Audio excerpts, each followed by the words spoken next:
Dans cette vidéo, on va voir comment créer une base de données ou bien importer une base de données sous Excel dans Views.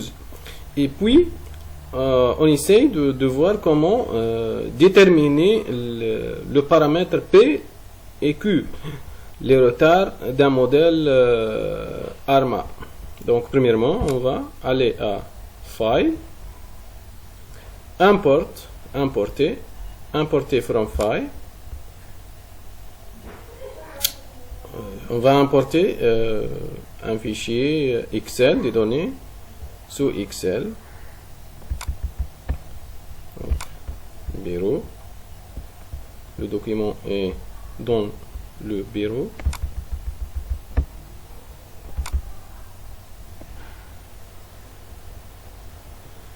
Il a importé la base de données.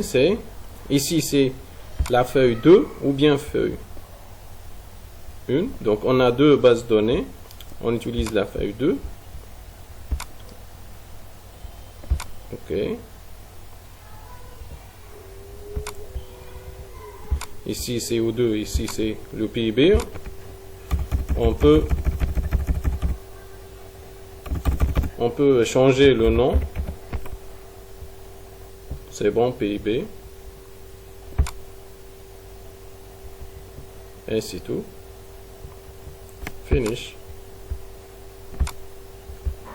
Et comme ça, on a le PIB, notre base de données.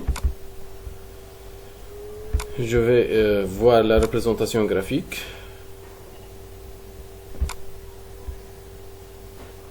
L'allure de notre série, c'est comme ça.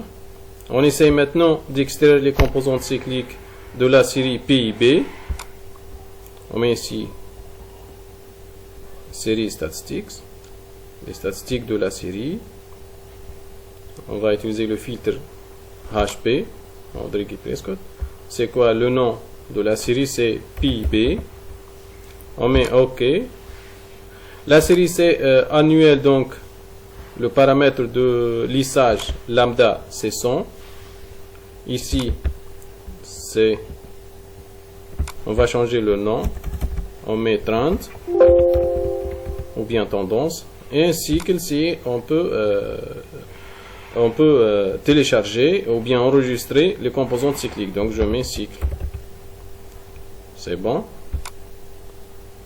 ici. Donc vous voyez la série filtrée. Okay. Ça c'est en vert, c'est les cycles. En rouge c'est la tendance, le 30, et on d'étudier, d'identifier le paramètre de retard du modèle autorégressif, c'est-à-dire son moyen mobile. Okay. Juste, on met ici égal à 0 et je garde le nombre maximum, c'est 4 et je mets OK.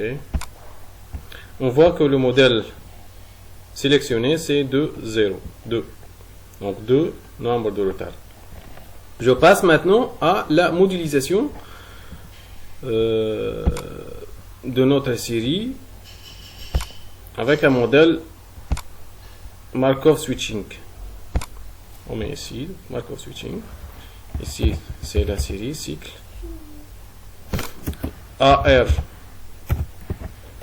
de dimension 1, AR de dimension 2,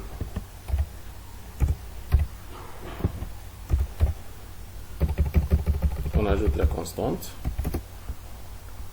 et on met ici, on change le type de changement, c'est Markov, et on clique OK. Ainsi c'est le résultat.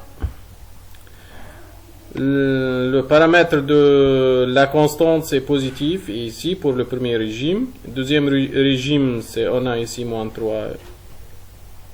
Bon, c'est un nombre assez élevé. C. Donc le deuxième régime c'est un régime de récession, et ici le premier régime c'est un régime d'expansion. Okay. On va étudier. On va voir la représentation graphique. Ici, c'est graphiquement. Ok. En rouge, c'est la série actuelle. Vous voyez. Et en vert, c'est la série filtrée à travers un modèle de régime. Changement de régime markovien. Ici, ce sont les erreurs. Les probabilités de transition.